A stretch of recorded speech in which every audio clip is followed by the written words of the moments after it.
सोबतीची साथ आनंद दिवा घेतला आज पहाटच्या पावलाला श्वास फुटू दे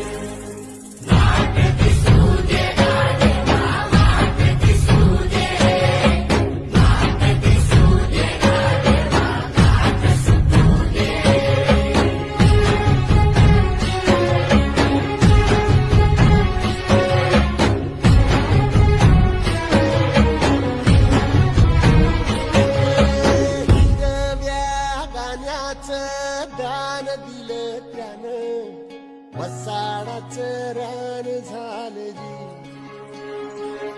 हर मातीच्या पोटात